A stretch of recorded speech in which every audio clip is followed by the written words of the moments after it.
जय हिंद फौजी साथियों। आज हम लोग करने वाले हैं आर्मी जीडी और इंडियन एयरफोर्स के लिए डेली जीके प्रैक्टिस सेट। ठीक, इसमें 35 प्लस क्वेश्चंस होंगे और सभी क्वेश्चंस इंपॉर्टेंट हैं। नोट करते रहिए, कॉपी पेन लेके बैठिए। आज की पहली क्लास का हमारे पहला क्वेश्चन ये रहा। निम्नलिखित में से मोहिनीअट्टम कहाँ का नृत्य है? ऑप्शन ए पंजाब, केरल, आंध्र प्रदेश या फिर असम। इसका जो आंसर होगा वो होगा B, option number B, Kerala जो है मोहिनीअट्टम नृत्य जो है वो केरल का है। आंध्र प्रदेश का कौन सा है? वो है कुचिपुड़ी। कौन सा? कुचिपुड़ी। ठीक। और असम का कौन सा है? असम का होगा बिहू। बिहू जो है असम का है। और पंजाब का होगा गिद्दा या फिर भांगड़ा। गिद्दा और भांगड़ा ये हैं आपके पंजाब के। केरल का एक और नृत्य है कथकली। कथकली। कथकली जो है वो भी केरल का ही है और एक नृत्य है कथक। ये दो जो नृत्य हैं वो कन्फ्यूजन पैदा करते हैं। कथकली हो गया आपका केरल का और जो कथक है वो होगा यूपी का। यूपी मतलब उत्तर प्रदेश का कथक होगा। तो ये आप लोग ध्यान रखें कि कथकली केरल का है और कथक कहाँ का है? वो है यूपी का। इसके बाद का प्रश्न है हमारा 2021 कहाँ से आ गया भाई? 2011 की जनगणना के अनुसार भारत का जनसंख्या घनत्व कितना था? 382, 943, 1084 या फिर 100। इसका जो राइट आंसर होगा वो होगा ऑप्शन नंबर ए, 382 जो है जनसंख्या घनत्व था। और जो 943 है वो है लिंगानुपात, मतलब 1000 पुरुषों पे 943 महिलाएं थी। कब थी? 2011 की जनगणना के अनुसार। इसके बाद का प्रश्न है हमारा दक्षिण भारत का मैनचेस्टर किसे कहा जाता है? दक्षिण भारत का मैनचेस्टर कहा जाता है कोयम्बटूर को। किसको? कोयम्बटूर को। और भारत का मैनचेस्टर अहमदाबाद को कहते हैं, भारत का। ठीक, भारत का मैनचेस्टर अहमदाबाद को कहते हैं और कानपुर को उत्तर भारत का कहते हैं। उत्तर भारत का मैनचेस्टर कानपुर को कहते हैं, दक्षिण भारत का कोयम्बटूर को और भारत का मैनचेस्टर अहमदाबाद को। दिल्ली क्या है? मतलब राष्ट्रीय राजधानी है, देश की राजधानी है दिल्ली। इसके बाद का प्रश्न है हमारा भारत में सबसे बड़ी सिंचाई नहर कौन सी है? ये अभी हाल ही में जो पिछले वर्ष हुआ था ना, आर्मी जीडी का ही एग्जाम, उसमें आया हुआ है कि भारत में सबसे बड़ी सिंचाई नहर कौन सी है? यमुना नहर, सिरहिंद नहर, इंदिरा गांधी नहर या फिर कावेरी नहर। इसमें इंदिरा गांधी नहर इसका सही आंसर होगा। इंदिरा गांधी नहर भारत की सबसे बड़ी सिंचाई नहर है। इसके बाद का प्रश्न होगा हमारा निम्न में से बेटन कप का संबंध किस खेल से है? इसमें क्रिकेट है, हॉकी है, शतरंज है, फुटबॉल है, लेकिन इसमें सिर्फ एक ही आंसर सही है, वो है हॉकी। हॉकी का संबंध बेटन कप से है। क्रिकेट का संबंध किससे है, शतरंज का किससे है, फुटबॉल का किससे है, ये अभी आगे आपको मिलेंगे। हॉकी में प्लेयर कितने होते हैं ये आप जान लीजिए। हॉकी में प्लेयर होते हैं 11, जितने कि आपके क्रिकेट में होते हैं। आगे बढ़ते हैं। हमारा अगला प्रश्न होगा सिंधु घाटी सभ्यता के लोग किसकी पूजा करते थे? ऑप्शन ए विष्णु, ब्रह्मा, इंद्र या फिर पशुपति। इसमें सही होगा पशुपति। पशुपतिनाथ की पूजा सिंधु घाटी सभ्यता के लोग करते थे। इसके बाद प्रश्न है हमारा निम्न में से भारत का सबसे बड़ा वनस्पति संग्रहालय कहाँ स्थित है? वनस्पति संग्रहालय स्थित है कोलकाता में। कहाँ? कोलकाता में। कोलकाता कहाँ की कैपिटल है? वेस्ट बंगाल की। वेस्ट बंगाल की कैपिटल है कोलकाता। लखनऊ उत्तर प्रदेश की है। चेन्नई जो है वो है आपके तमिलनाडु की और भोपाल आपके एमपी की। ठीक। भारत का सबसे जो क्लीनेस्ट शहर है इंदौर, जिसका नाम है इंदौर, जो कि 6 बार से भारत की सबसे क्लीनेस्ट सिटी में शामिल हुआ है। टॉप 1 पे रैंक उसकी बनाती है इंदौर। वो भी आपका एमपी में ही है। ठीक। अभी हाल ही में वहाँ के सीएम नियुक्त हुए हैं मोहन प्रसाद यादव जी। वो मध्य प्रदेश के नए सीएम नियुक्त हुए हैं। इसके बाद का प्रश्न होगा हमारा सी के नायडू कप का संबंध किस खेल से है? तो इसका जो राइट आंसर होगा वो होगा क्रिकेट। क्रिकेट का संबंध सी के नायडू कप से है। अगला प्रश्न है हमारा मेट्टूर बांध भारत के किस राज्य में स्थित है? मेट्टूर बांध भारत के किस राज्य में स्थित है? वो होगा हिमाचल प्रदेश, उड़ीसा, तमिलनाडु या फिर गुजरात। आंसर है तमिलनाडु। तमिलनाडु की कैपिटल चेन्नई। चेन्नई जो है वो है तमिलनाडु की कैपिटल। अगला प्रश्न है हमारा एल्पस पर्वत श्रृंखला किस महाद्वीप में स्थित है?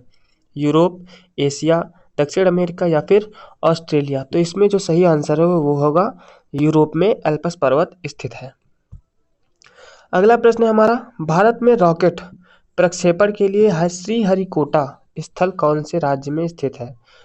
तो इसमें उड़ीसा, कर्नाटक, आंध्र प्रदेश या फिर उत्तर प्रदेश। सही आंसर होगा आंध्र प्रदेश। यहाँ की कैपिटल क्या होगी? हैदराबाद या फिर अमरावती। तो आंध्र प्रदेश की कैपिटल होगी अमरावती और तेलंगाना की कैपिटल है हैदराबाद। ठीक, अमरावती कैपिटल होगी आंध्र प्रदेश की।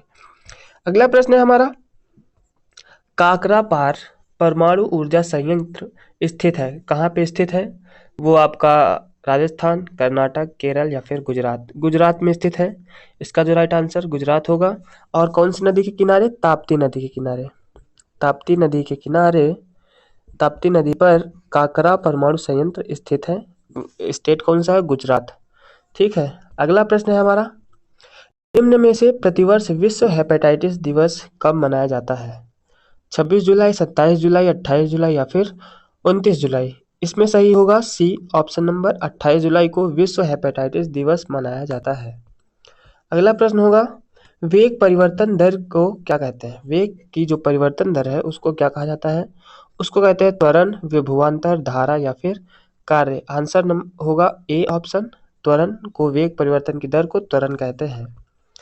अगला प्रश्न है, संविधान सभा के संवैधानिक सलाहकार कौन थे? Doctor Bhimrao Ambedkar, doctor Rajendra Prasad, doctor BN. Rao या फिर पंडित जवाहरलाल नेहरू। इसमें जो सही होगा वो होगा बी.एन. राव। इसका राइट आंसर होगा बी.एन. राव, इसमें सही होंगे। डॉक्टर भीमराव अम्बेडकर ये थे आपके जो संविधान कमेटी थी उसके अध्यक्ष थे। राजेंद्र प्रसाद ये थे प्रथम स्थायी अध्यक्ष और अस्थायी अध्यक्ष जो थे वो थे सच्चिदानंद सिन्हा। जवाहरलाल नेहरू ये थे प्रथम प्रधानमंत्री। ठीक है। इसके बाद का जो प्रश्न है हमारा वो है 16 नंबर, तराइन का पहला युद्ध कब लड़ा गया?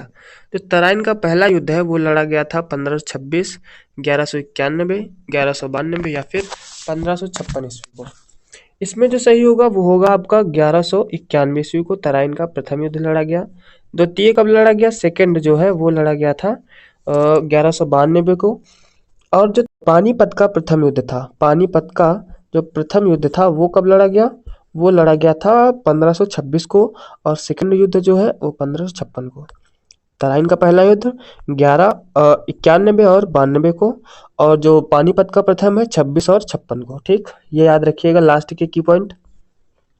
अगला प्रश्न है हमारा, गौतम बुद्ध की जन्मस्थली कौन सी है? गौतम बुद्ध की जन्मस्थली से एक क्वेश्चन जरूर आता है, बुद्ध से आता है, जैनिज्म से आता है। ठीक है, तो इसमें जो सही आंसर होगा वो होगा आपका लुम्बिनी।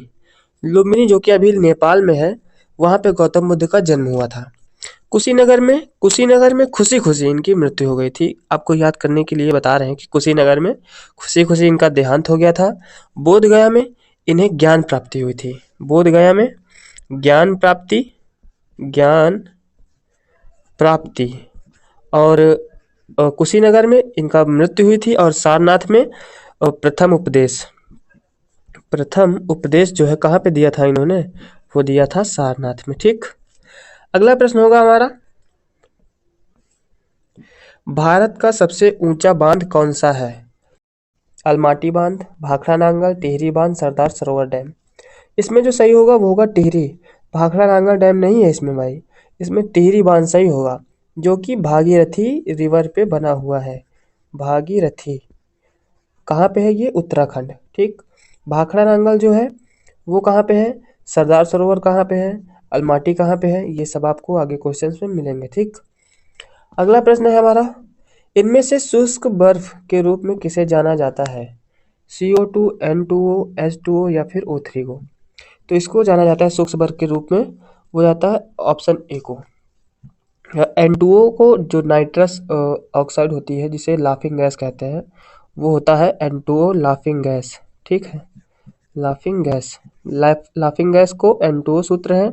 ओजोन का जो है जिसे जीवनदायिनी कहते हैं, ओजोन का सूत्र है O3 और वाटर हमारा H2O। CO2 को शुष्क बर्फ के रूप में जाना जाता है। अगला प्रश्न है हमारा, शक्ति का SI मात्रक क्या है? वो होगा आपका वाट। शक्ति का एसआई मात्रक वाट है, बल का एसआई मात्रक न्यूटन है, और हर्ट्ज मतलब आवृत्ति जिसे फ्रीक्वेंसी कहते हैं, फ्रीक्वेंसी उसका जो एसआई मात्रक है वो है हर्ट्ज, और जूल जो है वो कार्य का एसआई मात्रक है। अगला प्रश्न होगा हमारा, भारत में प्रसिद्ध लिंगराज टेम्पल मतलब लिंगराज टेम्पल वो कहाँ पे है? उड़ीसा, तमिलनाडु, असम, आंध्र प्रदेश। इसका जो राइट आंसर होगा वो होगा उड़ीसा में है आपका लिंगराज टेम्पल, उड़ीसा की कैपिटल भुवनेश्वर में। असम का एक बहुत ही मतलब बहुचर्चित मंदिर है जिसका नाम है कामाख्या देवी मंदिर। कामाख्या देवी मंदिर जो है वो कहाँ पे है? वो है असम में। एग्जाम में बार बार पूछा जाता है ये, ठीक है। तो बढ़ते हैं अगले प्रश्न की ओर। अगला प्रश्न है हमारा, निम्न में से भारत और बांग्लादेश को कौन सी रेखा अलग करती है? बांग्लादेश किसका भाग है? पाकिस्तान का। तो जो सबसे सिंपल सी बात यही है कि जो बांग्लादेश को अलग करती है वही पाकिस्तान को अलग करेगी, या फिर जो पाकिस्तान को अलग करती है वो बांग्लादेश को अलग करेगी। तो कुछ भाइयों का आंसर पता होगा इसका, तो वो है answer number A. Red Cliff जो है वो भारत और बांग्लादेश के बीच की सीमा का निर्धारण करती है। यही रेखा भारत और पाकिस्तान की रेखा का भी निर्धारण करती है। मैकमोहन जो है वो है चीन, भारत और चीन। डूरंड रेखा ये अफगानिस्तान, अफगान की है, अफगानिस्तान और भारत की, ठीक है। लगभग 103 किलोमीटर की सीमा बनाता है जो कि सबसे छोटी अंतर्राष्ट्रीय सीमा है भारत की। इसके बाद का प्रश्न है हमारा, क्षेत्रफल की दृष्टि से भारत का विश्व में कौन सा स्थान है? पाँचवा, छठवां, सातवां या फिर आठवां? इसमें सही होगा सातवां। छठे नंबर पे है आपका ऑस्ट्रेलिया। ऑस्ट्रेलिया हमें ऑस्ट्रेलिया, ठीक है, ऑस्ट्रेलिया की कैपिटल कैनबरा। पांचवा स्थान किसका है? ब्राज़ील का है। और आठवां है अर्जेंटीना का, ठीक है। अगला प्रश्न है हमारा, वास्को डी गामा कहाँ का निवासी था? सबसे पहले जानते हैं कब आया था भारत। वो आया था 1498 ईस्वी को। और कहाँ का निवासी है ये? पुर्तगाल का, जहाँ के एक फुटबॉल प्लेयर हैं, काफ़ी फेम है उनका, वो है क्रिस्टियानो रोनाल्डो, वो भी पुर्तगाल के ही निवासी हैं। अगला प्रश्न है हमारा, किस नियम ने कहा गया है कि प्रत्येक क्रिया में समान प्रतिक्रिया होती है? न्यूटन फर्स्ट लॉ, जिसे जड़त्व का नियम भी कहते हैं। न्यूटन के प्रथम नियम को जड़त्व का नियम भी कहते हैं। Newton second law, Newton third law. तो इसमें सही होगा न्यूटन का जो तृतीय नियम है वो बताता है कि आप किसी वस्तु पे जितना जोर लगाएंगे उतना ही जोर वो वस्तु आपके ऊपर भी लगाएगी। इसे ही क्रिया प्रतिक्रिया का नियम भी कहते हैं। अगला प्रश्न है हमारा, 2011 की जनगणना के अनुसार निम्न में से किस राज्य की साक्षरता दर सर्वाधिक है? मिजोरम, तमिलनाडु, केरल या फिर कर्नाटक? केरल का जो लिंगानुपात है वो भी सबसे ज़्यादा है, और केरल की साक्षरता दर जो है वो भी सबसे अधिक है। केरल में महिलाएं भी सबसे अधिक हैं। राज्य की बात कर रहा हूँ मैं, यूटीज की नहीं, यूनियन टेरिटरीज की नहीं, सिर्फ राज्य की, ठीक है। तो इसका जो सही आंसर होगा वो होगा आपका केरल। अगला प्रश्न है हमारा, भारत का अक्षांशीय एवं देशांतरीय विस्तार लगभग कितना है? लगभग में पूछ रहा है तो लगभग आपका 30 डिग्री होगा। लगभग में यही ही सही है, 30 डिग्री होगा लगभग में अक्षांशीय और देशांतरीय विस्तार। अगला प्रश्न है हमारा, प्रथम बौद्ध संगीति कहाँ पे हुई थी? प्रथम बौद्ध संगीति हुई थी आपकी राजगृह में। इसमें सही आंसर होगा राजगृह में हुई थी आपकी फर्स्ट, और वैशाली में हुई थी सेकंड, पाटलिपुत्र में हुई थी आपकी थर्ड, और कुंडलवन में फोर्थ। सब सीक्वेंस वाइज हैं, राजगृह में प्रथम और वैशाली में सेकंड, पाटलिपुत्र में थर्ड, कुंडलवन में फोर्थ। ये आप स्क्रीनशॉट लेके लिख लीजिए, इसमें से एक क्वेश्चन पक्का आएगा। आपने चाहे इंडियन एयरफोर्स का एग्ज़ाम दिया हो, मतलब देंगे आगे, या फिर आर्मी जीडी का या आर्मी नर्सिंग का, कोई सा भी एग्ज़ाम दो, बौद्ध संगीति से इनमें से एक क्वेश्चन आएगा ही आएगा। अगला प्रश्न है हमारा, भारतीय संविधान में मौलिक अधिकारों को कहाँ से ग्रहण किया गया है? कनाडा, यूएसए, जापान या फिर ब्रिटेन? इसमें सही होगा आपका USA, United states of America. यहीं से राष्ट्रपति पर जो महाभियोग की प्रक्रिया है वो भी यूएसए से ली गई है। उपराष्ट्रपति की नियुक्ति मतलब क्यों ज़रूरी है, किस लिए ज़रूरी है, वो भी यूएसए से ली गई है। ब्रिटेन से क्या लिया गया है? एकल नागरिकता, मतलब सिंगल सिटीजनशिप जो है वो ब्रिटेन से लिया गया है। अगला प्रश्न है हमारा, गुलाम वंश का संस्थापक कौन था? कुतुबुद्दीन ऐबक, बाबर, अलाउद्दीन खिलजी या फिर इल्तुतमिश? इसमें सही होगा आपका option number A, Qutbuddin Aibak जो था वो था गुलाम वंश का संस्थापक। बाबर जो थे वो थे मुगल वंश के संस्थापक। इन्होंने ही 1526 में किसकी स्थापना की थी? मुगल साम्राज्य की स्थापना की थी। ठीक है, इब्राहिम लोदी को हराकर। अगला प्रश्न है हमारा, दादा साहब फाल्के पुरस्कार पाने वाली पहली महिला कौन थी? Mother Teresa, Devika Rani, Annie Besant या फिर सरोजनी नायडू। इसमें सही होगा देविका रानी। इन्होंने भारत का जो पहला दादा साहब फाल्के पुरस्कार है, ये पहली महिला ऐसी बनी थी जिन्हें ये दिया गया था। एनी बेसेंट कौन थी? एनी बेसेंट थी कांग्रेस की प्रथम महिला अध्यक्ष, प्रथम भारतीय महिला अध्यक्ष नहीं थी, प्रथम महिला अध्यक्ष थी। और प्रथम भारतीय महिला अध्यक्ष कौन थी? वो थी सरोजनी नायडू। मदर टेरेसा वो थी जिन्हें भारत में सबसे पहले नोबेल प्राइज मिला था महिलाओं में। और सबसे पहले किसे मिला था? या फिर महिला ले लो या फिर पुरुष, तो सबसे पहले मिला था रविन्द्रनाथ टैगोर को। ठीक है, अगला प्रश्न है हमारा, गारो खासी जयंतिया पहाड़ियाँ कहाँ पाई जाती हैं? मणिपुर, मेघालय, मिजोरम या फिर नागालैंड। मेघालय में आपका गारो खासी और जयंतिया पहाड़ियाँ पाई जाती हैं। तो right answer option number B Meghalaya. अगला प्रश्न है हमारा, प्रकाश वर्ष किसकी इकाई है? चाल, समय, दूरी या फिर शक्ति। इसमें सही होगा दूरी। ये एक छोटी मोटी इकाई नहीं नापी जाती कि यहाँ से कानपुर की दूरी कितनी है, लखनऊ की दूरी कितनी है या फिर तमिलनाडु की दूरी कितनी है, ना भाई।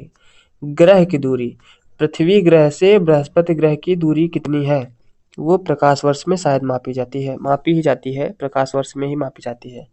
ठीक है, अगला प्रश्न है हमारा, लक्षद्वीप की राजधानी क्या है? लक्षद्वीप जो कि यूनियन टेरेटरी है।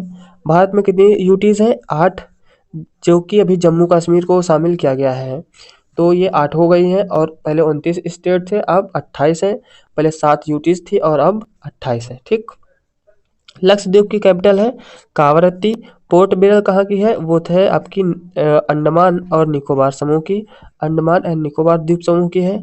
लेह है लद्दाख की और अमरावती है आपके आंध्र प्रदेश की। ठीक, अगला प्रश्न है हमारा, भारतीय ध्वज की चौड़ाई और लंबाई का अनुपात कितना है? वो है 5:4, 4:5, 3:2 या फिर 2:3।